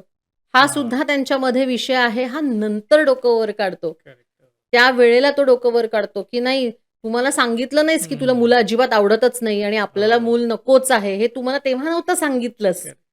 आपण कॉलेजमध्ये असताना तू मला कधी बोलला नाहीस.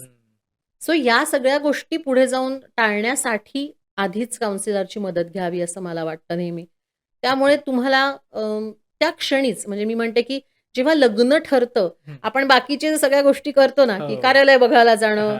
त्यावेळेला मी असं म्हणते, की 1-2दा तुम्ही काउन्सिलरकडे जाऊन बघून यावं. सगळ्या गोष्टी आमच्या दोघांमधली कंपॅटिबिलिटी बघा. या सगळ्या गोष्टी आमच्या कशा वाटतायत किंवा दोघांचा कारण काउन्सिलर पुन्हा एकदा त्यांच्यासाठी एक थर्ड पर्सन असतो. त्यामुळे तिथे लोकं काही वेळेला मोकळेपणाने बोलतात, की "सर मी ओके. आतापर्यंत तिला सांगितलेलं नाहीये. मॅडम आम्ही आजपर्यंत तिला सांगितलेलं नाहीये. पण मला खरं तर मूल अजिबात नकोय. पण तिची मुलांची आवड बघून मला असं वाटतं, की मी हे कसं सांगू?" पण ते तिथे सांगणं आवश्यक आहे. ओके. भीती वाटते माणसाला, हं. की या गोष्टीमुळे आपल्यामध्ये दुरावा निर्माण होईल आणि हे नातं पुढे जाणार नाही, म्हणून लोकं लपवतात. पण हे ओके. नाही केलं पाहिजे. तुम्ही आज लपवलत तरी उद्या उद्या पुढे जाऊन येणारच ती आहे. गोष्ट पुढे येणारच आहे ना. करेक्ट. त्यामुळे प्री मॅरेज काउन्सिलिंगला जास्ती महत्त्व आहे असं. ओके.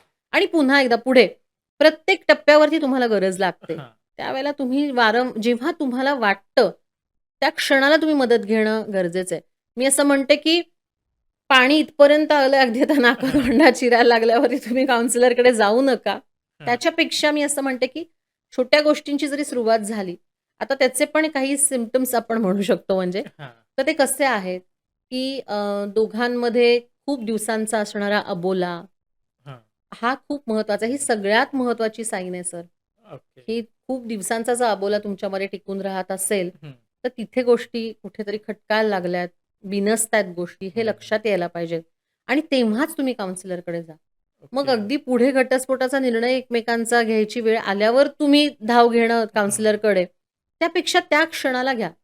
जेव्हा तुम्हाला हे जाणवायला लागतं आणि ह्याच्यात पुन्हा एकदा कोण जातंय, कोण हा तिथे तुमच्या सगळ्या गोष्टी बाजूला ठेवा. बरोबर. दोघांनीही जाणं खूप आवश्यक आहे. ज्याला पहिल्यांदा ते जाणवेल, हं.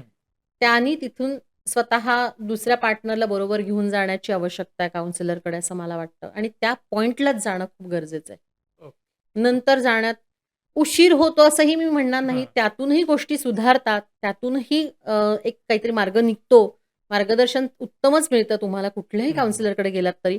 पण त्याच्यापेक्षा मी असं म्हणते, की त्याची सुरुवातच असताना जर आपण ते बरं केलं ते, हां. तर जास्ती उपयोग होतो त्याचा सर. समजा तर नवरा-बायकोचं नातं घट्ट करायचं आहे. तर अशा कुठल्या हॅबिट्स, स्मॉल हॅबिट्स म्हणू आपण, ज्या डेली रूटीनमध्ये पाळल्या पाहिजेत? येस. हे पण खूप महत्वाचं आहे सर. जसं तुम्ही म्हणालात, की रुटीनचाच तो भाग असला पाहिजे आपल्या. हां. जसं आपण म्हणतो ना, की आपण रोज अंघोळ करतो, आपण रोज ऑफिसला जातो. हां. तसंच काही गोष्टी ह्या आपण अगदी नियम म्हणून तरी पाळल्याच पाहिजेत. त्यातली सगळ्यात महत्वाची गोष्ट, की सगळ्या गोष्टी नवरा-बायकोंनी एकमेकांशी दिवसातून एकदा तरी शेअर केल्या पाहिजेत. ओके. हां.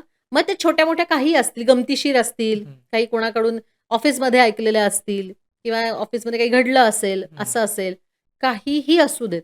पण ते सगळं एकमेकांना न विसरता, न चुकता सांगायचं. ओके. हं. हे सगळ्यात पहिलं महत्वाचं. दुसरी गोष्ट म्हणजे की आता सगळे व्यस्त असतात. त्यामुळे दिवसातला एक वेळ कुठला तरी असा पाहिजे, की ज्यावेळेला एकत्र जेवण, एकत्र ब्रेकफास्ट तरी हां. कुठली तरी गोष्ट अगदी मी म्हणते, की खूप व्यस्त जरी एखादी व्यक्ती असेल, हं. तरी सुद्धा कॉफी सकाळची किंवा चहा तरी हा दोघांचा एकत्र असला पाहिजे. ओके. हा नियम घालून घ्या तुम्ही. मग तुम्ही सकाळी 8 वाजता ऑफिसला बाहेर पडत असाल ना, तर मी असं म्हणेन, की सर दोघांनी 6 वाजता का होईना, पण एकमेकांबरोबर सकाळी चहा किंवा कॉफी प्यायली पाहिजे. ओके. हं. हा नियमच घालून घेतला पाहिजे तुम्ही.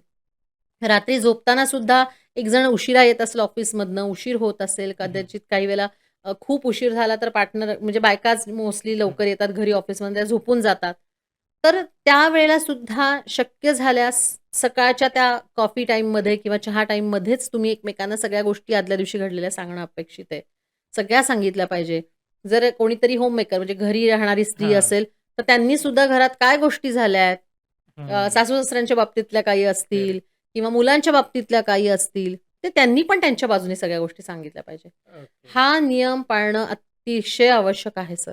आणि ही गोष्ट तुम्ही रोजची अंगवळणी पाडली एकदा ना, की तुम्हाला बघा की कशा गोष्टींची सवय होत जाते. आणि त्यापेक्षा महत्वाचं की यातून ना बॉन्ड तर स्ट्रॉंग होतो, त्यापेक्षा गैरसमज खूप कमी व्हायला लागतात तुमच्या दोघांमधले. कारण आपण असं म्हणतो ना, की हे सांगायचं विसरलो चुकून, तरी सुद्धा मग त्यातनं गैरसमज निर्माण व्हायला 1 सेकंद पण लागत नाही, की हे करेक्ट. मुद्दामून मला सांगितलेलं नाहीये. हं. काल तो मित्रांबरोबर गेला होता, पण हे मुद्दाम मला सांगितलं नाहीये. या गोष्टी टाळण्यासाठी म्हणून हा सगळ्यात मोठा मंत्र आहे असं मी म्हणते, की तो तेवढा वेळ तुम्ही एकमेकांना द्या. बस, बाकी काहीच नाही. आणि जनरलच बोलायचं. तुम्हाला काही असं वेगळं बोलायचं नाहीये किंवा काही नाही. पण तो वेळ तुम्हाला दोघांना द्यायलाच पाहिजे तुम्हाला एकमेकांना. Okay, okay. पण या ह्याच्यामध्ये एक गोष्ट अशी ऑब्झर्व्ह करण्यात येते, की बऱ्याचदा असं असतं, की स्त्री जी आहे ती होममेकर आहे आणि हो. पुरुष बाहेर जॉब करतो हो. आणि संध्याकाळी घरी हो. येतो. समजा ते जर जॉइंट फॅमिलीत राहत असतील किंवा नसतील सुद्धा राहत, हं. पण बऱ्याचदा घरातल्या त्याच गोष्टी त्या नवऱ्याला सांगितल्या जातात आणि मग तो हो. कुठेतरी वैतागतो आणि वैतागतो. तेच काय सांगतोय, तेच काय सांगते मला, हं. असं होऊन त्यांचा संवाद जो आहे तो कमी होतो. येस. मग ह्या गोष्टीला कसं हँडल करायचं? काय होतं ना, तुम्ही अगदी बरोबर मुद्दा सांगितलाय, की तोचपणा, तेच बायकोची कटकट हा शब्द कटकट. त्यासाठीचा हां. योग्य आहे करेक्ट. खरं तर. हां. पण ही फॅक्ट आहे आणि त्या कटकटीला पुरुष लोकं खूप लवकर कंटाळतात. हं.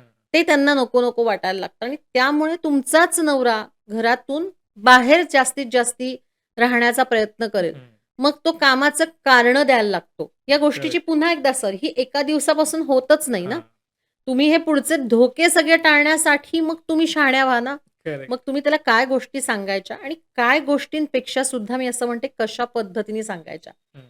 जसं आपण म्हणतो, की मीठ मसाला लावून गोष्ट एखादी सांगणं आणि हं. फक्त मुद्देसूद गोष्ट सांगणं या दोन्हीत खूप फरक असतो सर. करेक्ट. हो.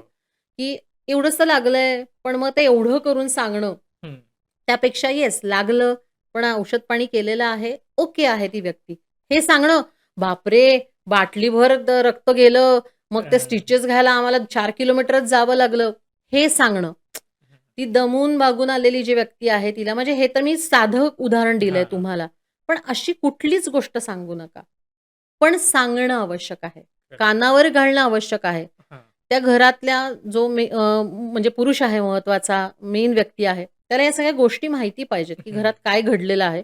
पण फक्त त्याची थोडीशी तीव्रता कमी करा, त्याचा मीठ मसाला कमी करा आणि मग ती व्यक्तीला सांगा. मुद्देसूद सांगा थोडक्यात. येस. आणि त्यानी मग तुमचा नवरा कंटाळणार पण नाहीये हां. किंवा त्याला ते कटकटीचं वाटणार नाहीये. हां.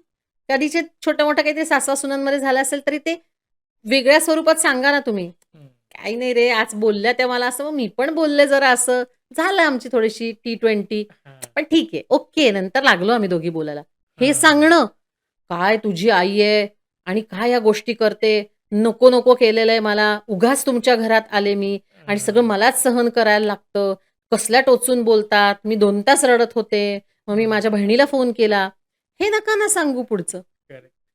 हीच गोष्ट सांगण्यातली आणि कोणीच एवढं वेडं नसतं सर. कुठेतरी त्याही माणसाने ते ऐकून घेतलंय ना तुमचं. बरोबर.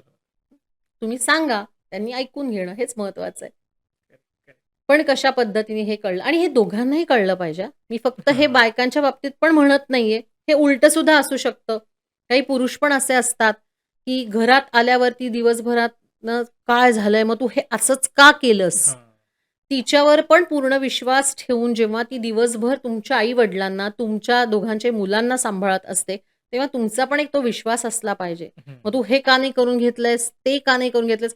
कित्येक बायकांना असं पण मी पुरुष बोलताना ऐकलंय, की त्याच्यावरून पण त्यांचे खूप वाद होतात, की "तू दिवसभर करतेस काय घरामध्ये?" हो.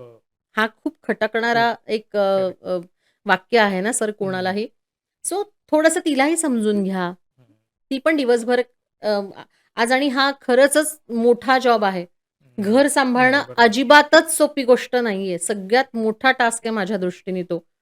सो तिलाही तो एक सन्मान मिळावा किंवा तिच्याही या छोट्या तुमच्या दृष्टीने छोटा असेल, पण त्या कामाचा कुठेतरी तिच्या उल्लेख केला जावा, कुठेतरी कौतुक केलं जावं, हे तिची पण अपेक्षा असते ना. तर तुमच्या त्या संवादामध्ये ते सुद्धा कुठेतरी आलं पाहिजे. आणि तुम्ही पण तिला सांगताना त्या पद्धतीने गोष्टी सांगा. की हे असं करेक्ट. ओके बरं असं केलंस का? बरं ठीक आहे. पण पुढच्या वेळेला लक्षात ठेव, हे सांगणं आणि तुला अक्कलच नाहीये, तुला समजत नाही का? मी नसतो म्हटलं तू तू ह्याच्याकडे जास्ती लक्ष द्यायला पाहिजेस किंवा तुझं लक्ष नाहीये म्हणून ही गोष्ट अशी झालेली आहे. तू लक्ष देत नाहीस म्हणून मुलाला कमी मार्क पडलेत. असं तिलाही ब्लेम करणं, या गोष्टी टाळल्या पाहिजेत. मग ओके. ती तुम्हाला सगळ्या गोष्टी सांगणं बंद करते. मग बरोबर ती आहे. गोष्टी लपवायला लागते. Correct. इथून त्या गोष्टींची सुरुवात होते. आता नवरा-बायकोच्या नात्यामध्ये असंही म्हटलं जातं, की जर हे डिस्ट्रॉय करायचंय नवरा-बायकोचं नातं, तर मुलीच्या आईचा रोल खूप जास्त मानला जातो. कारण की सगळ्याच गोष्टी सांगितल्या जातात आणि मग तिथून काहीतरी मूलमंत्र येतात आणि मग ते नात्यात कुठेतरी प्रॉब्लेम यायला लागतो. तर मग या गोष्टीकडे तुम्ही कसं बघता? हो. ही पण एक फॅक्ट आहे सर आणि ह्याला पण पुन्हा एकदा मी असं म्हणत नाही, की फक्त मुलीची आईच एखादा संसार अगदी त्यापर्यंत जाण्यासाठी किंवा घटस्फोट जाण्यासाठी किंवा गोष्टी बिनसण्यासाठी कारणीभूत असते. एकच ती व्यक्ती असंही नाहीये. मुलाची आई पण असते किंवा हं. इतरही गोष्टी सगळ्या असतात. पण पुन्हा एकदा, की आता कसं झालेलं आहे ना, पूर्वीच्या बायका असं म्हणायच्या, की नाही तुला तिथेच नांदायचंय. आपल्याकडे ती एक म्हण होती बघा, करेक्ट. की तुझं आता तुझे काय म्हणतात शेवटच्या ह्याला जाणार आहेस, ते तुझी त्या घरातूनच तू जाणार आहेस, असं म्हटलं करेक्ट. जायचं. हो. सो ते बायकांनी कुठेतरी आता त्यांना विसर पडलेला आहे. विसर पडलाय सुद्धा पेक्षा सुद्धा त्यांचा स्वतःचा अनुभव जो असतो ना सर हं. संसाराचा, हं. तो सतत त्या कुठेतरी रिलेट करत असतात आपल्या हां. मुलीच्या संसाराशी. हे खूप चुकीचं आहे आणि हं. हं. तुमच्या वेळेच्या गोष्टी वेगळ्या होत्या, तुमचा काळ वेगळा होता. हां. मी असं म्हणणार नाही, की तुमच्यावर अन्याय झाला नसेल, झालाही असेल कदाचित. पण त्याच गोष्टी तुम्ही मुलीला सतत वारंवार सांगणं हं. आणि तिला तशा गोष्टी करण्यासाठी भाग पाडणं आणि तिला तो कुठेतरी स्ट्राँग सपोर्ट जेव्हा मिळालेला नसतो त्या आईला, हां. मग तिची अशी एक ठाम एक तिची भूमिका असते, की माझ्या मुलीला मी हे सहन करू देणार हां. नाहीये कुठेही. ह्या ह्यानी ती म्हणजे मी असं म्हणूनच म्हणते, की त्या व्यक्तीला मी चूक म्हणणार नाही. त्या आईला मी चूक म्हणणार नाही. आज मी सुद्धा 2 मुलींची आई आहे. हां. पण आपण किती आपल्या मुलीच्या संसारात डोकवायचं? हां. रोज आपण तिला काही सांगायचं का? मी असं म्हणते, की तुम्ही 8 दिवसातून एक खुशालीचा तिला फोन करावा, हं. हा अपेक्षित आहे. मुली रोज फोन करतात माहेरी. हं. मग तुझ्याकडे काय केलंय आज? नका विचारू हे प्रश्न. हे प्रश्न खरंच विचारू नका. तिचं तिला डील करू दे. हं. कुठेही कमी पडले तर त्या दोघांच्याही पाठीशी तुम्ही उभं राहायला पाहिजे. एक आई-वडील म्हणून. फक्त मुलीची बाजू तुम्ही घेता कामा नये. आणि तुमच्यावर झालेल्या अन्यायाचा प्रत्येक वेळेला विचार करून तुम्ही तिला असं या सगळ्या गोष्टींसाठी चुकीच्या गोष्टींसाठी तिला तुम्ही पाठीशी नाही घातलं पाहिजे. हं. त्यामुळे मला असं वाटतं, की थोडंसं त्यांनी स्वतःचे जे पूर्वानुभव आहेत, ते थोडे बाजूला सारून ओके. आपल्या मुलीला आत्ताच्या जगात चालणाऱ्या गोष्टी, तिच्या आत्ताच्या संसारात असणारे इश्यूज हे तिने कसे टॅकल करायचे हे चांगलं मार्गदर्शन तुम्ही करा. आणि मी तर असं म्हणते तुम्हाला ते जमत नाहीये तर परत एकदा तज्ञांची मदत घ्या आणि हां. तिथे तुम्ही तिला घेऊन जा. एक आई म्हणून तुम्ही हे करा. पण तुम्ही कुठल्याही प्रकारचा तिला सल्ला द्यायला जाणं किंवा तिला कुठल्याही चुकीच्या गोष्टी करायला हं. भाग पाडणं, हे करू नका. आणि आजकाल तर सर्रास सांगतात, की "नाही ये तू परत काय आम्ही आहोत हो. तुला सांभाळणारे." अशा चुकीच्या गोष्टी तिच्या डोक्यात त्या घरात एंट्री करण्याच्या आधीपासून नका सांगू. करेक्ट. त्याने तुम्ही तुमच्या मुलीलाच कमकुवत बनवता असं मी म्हणेन सर. हं. ती लढूच शकणार नाहीये. ती फेसच करू शकणार नाही. तुम्ही आधीच जर तिला सांगितलत, की "नाही बाबा तुला हे युद्ध नाही लढता आलं ना, तू ये हां घरी परत." हां. असं का तुम्ही मुलांना शिकवताय? तुमचा सतत त्यांना पाठिंबा असला पाहिजे. तिच्या अडचणींवर तिने कशी मात केली पाहिजे किंवा त्यातून कसा मार्ग काढला पाहिजे ह्याच्यासाठी तुम्ही एक मार्गदर्शक म्हणून कायम तिच्या पाठीशी उभं राहायला पाहिजे. आणि फक्त मुलीच्या आईला नाहीये, हे मुलांच्या म्हणजे करेक्ट. हां. मुलाकडच्याही आई-वडिलांनी केलं पाहिजे. दोघांचे आई-वडील जेव्हा सपोर्ट करतील ना, खऱ्या अर्थाने हा सपोर्ट करतील ना सर, म्हणजे त्यांना जिथे अडी-अडचणी येतील, त्यांच्याही आयुष्यात खूप गोष्टी हो. घडणार आहेत. पुढे त्यांना मुलं-बाळं होणार आहेत. ते सांभाळण्यासाठी कुठे आर्थिक अडचणी आल्या, तर तिथे हं. थोडेसे आई-वडिलांनी मदत करावी. तिथे तुम्ही दोघांनीही मदत करणं अपेक्षित आहे. मग हं. तिथे मुलाची आई, मुलीची आई, मुलाचे वडील, मुलीचे वडील हे बाजूला ठेवून दोघांसाठी, त्यांच्या कुटुंबासाठी मदत करणं चौघांनी खूप आवश्यक आहे सर. आणि ओके. सपोर्ट करणं पण खूप आवश्यक आहे असं मला वाटतं. आणि हे जेव्हा होईल ना आपल्या समाजामध्ये तेव्हाच आपल्याकडचं कुटुंब व्यवस्था म्हणा किंवा एक लग्नाची जी आपली संस्कृती आहे हां. खरी, ती टिकणार आहे कुठेतरी.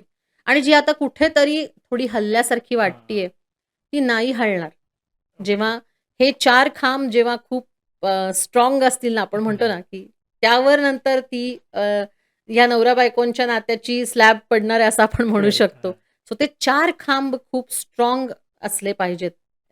अगदीच असले पाहिजेत म्हणजे.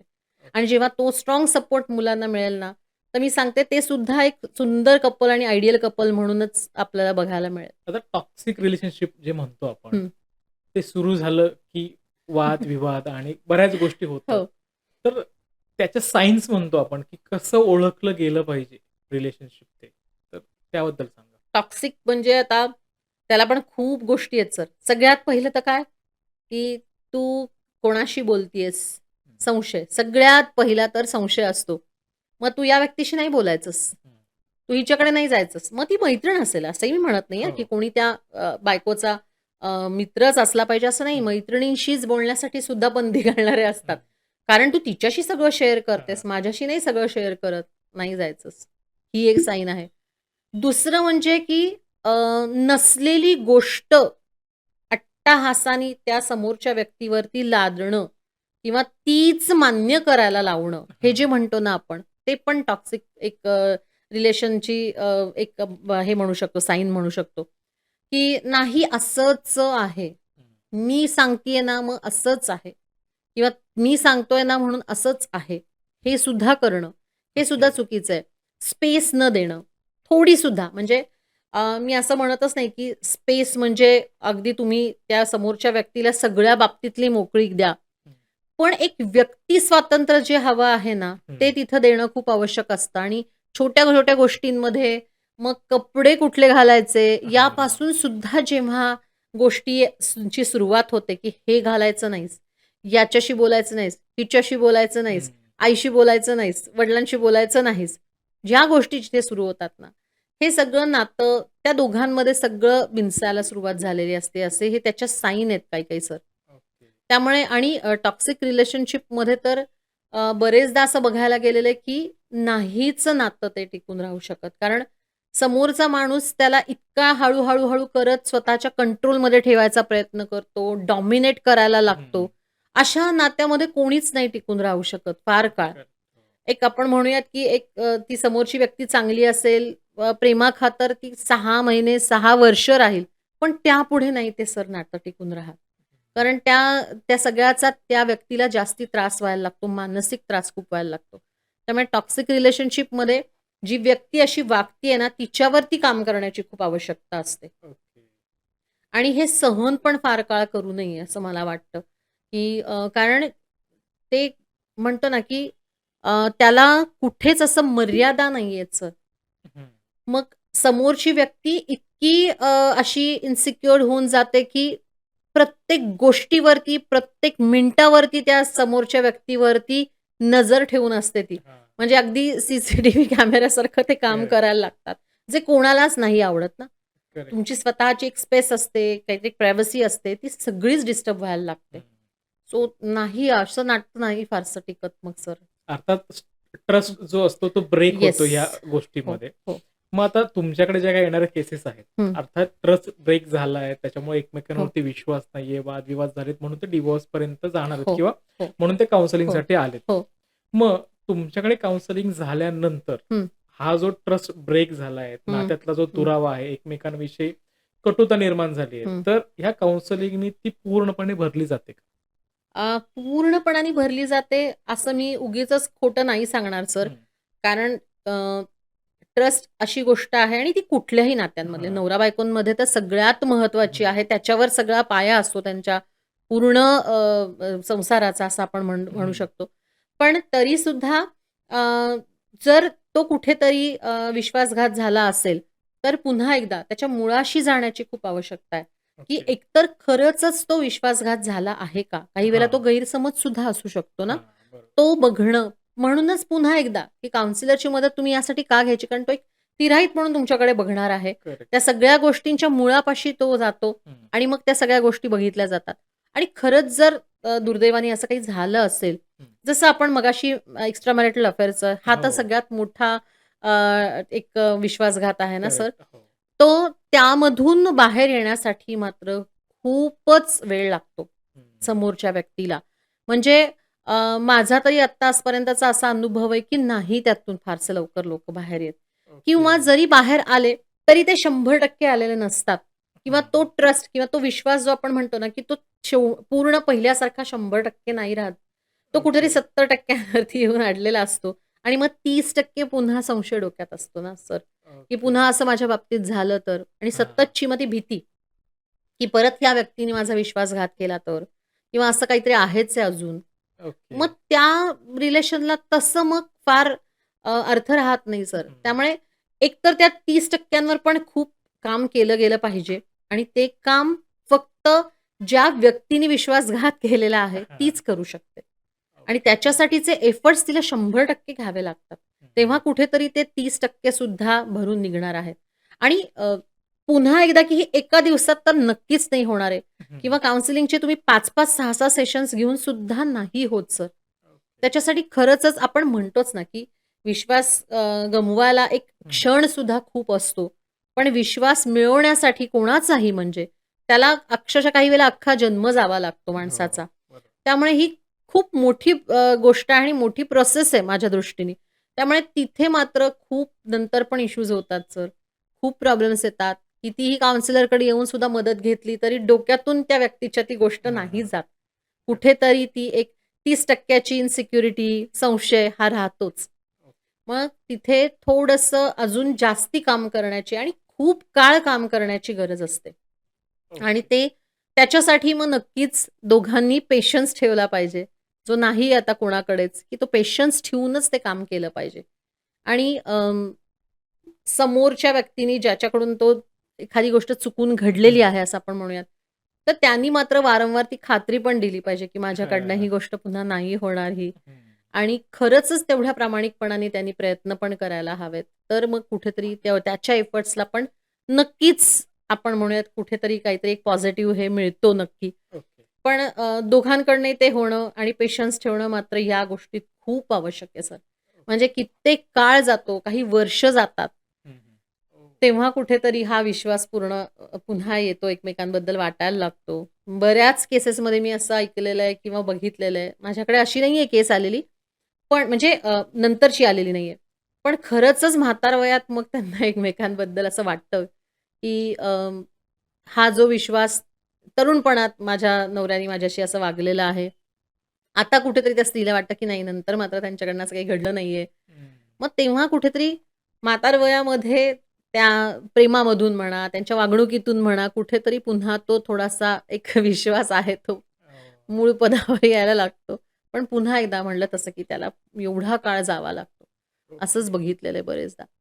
पण खूप अवघड आहे ही गोष्ट. म्हणून मी असं म्हणते, की त्याच्यापेक्षा शक्यतो जर तुम्ही कोणाला कमिटेड असाल, तर ह्या गोष्टी तुमच्याकडनं नाही होणार. हं. याची खबरदारी घेणं खूप आवश्यक आहे. कारण त्या करेक्ट. सगळ्याचा परिणाम तुमच्या नात्यावर होणार आहे. बरोबर.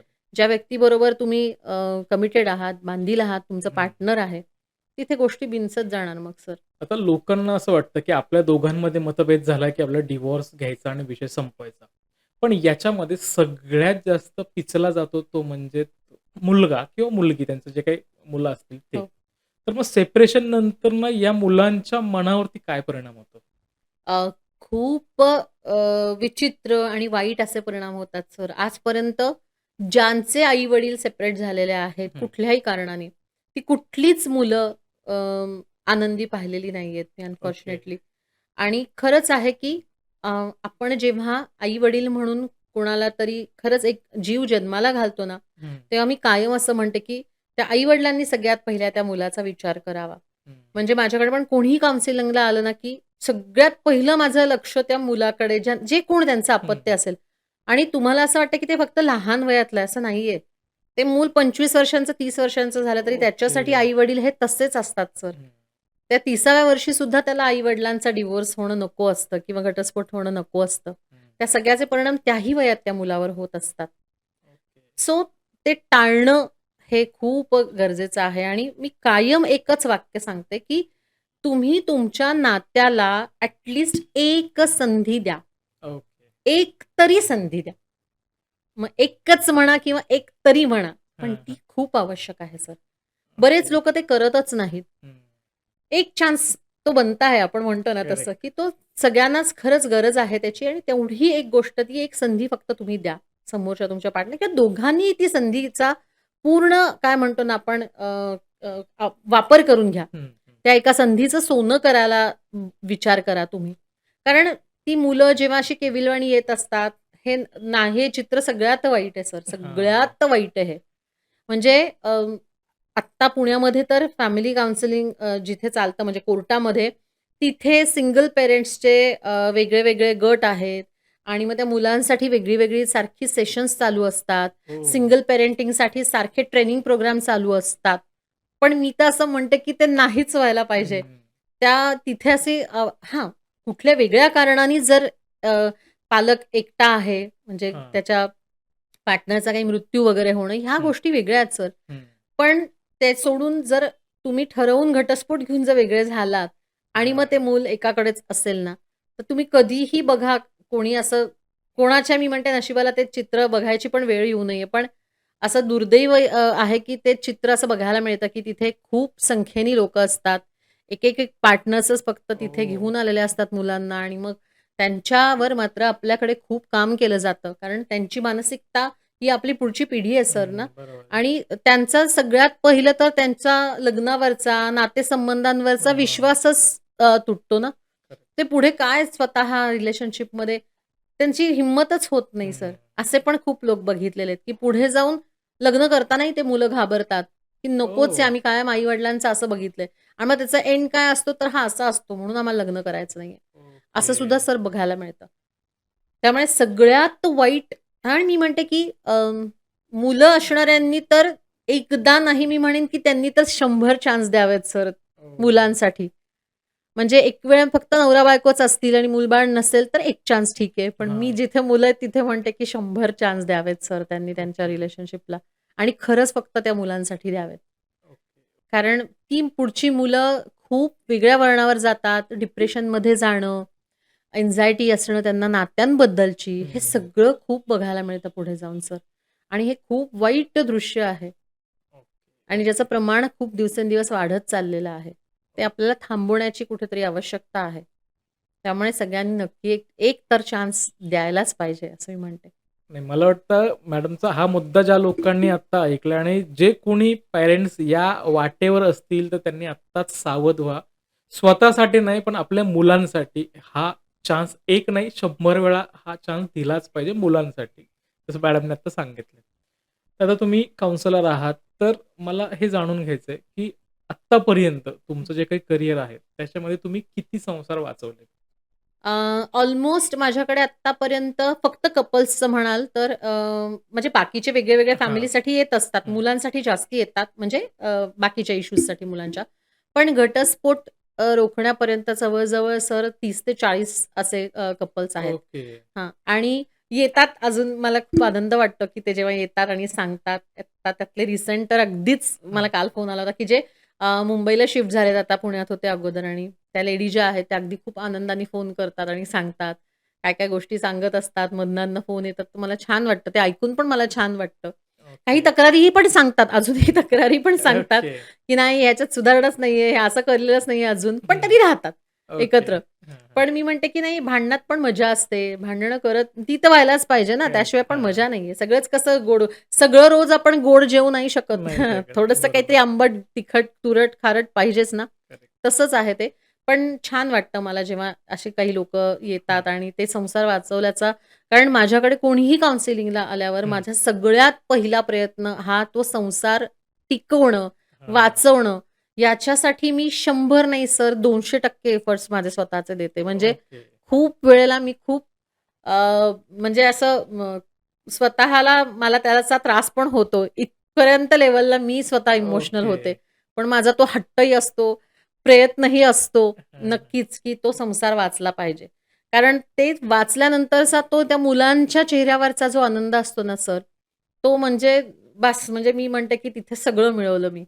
असा ओके. तो वेगळाच आनंद असतो. जेव्हा ते त्यांच्या आई-वडिलांना एकत्र बघतात आणि हां, एकत्र हां. ते घरी जातात किंवा अशा गोष्टी जेव्हा बघायला मिळतात ना, बस तिथेच आपण सगळं मिळवल्याचं समाधान मिळतं.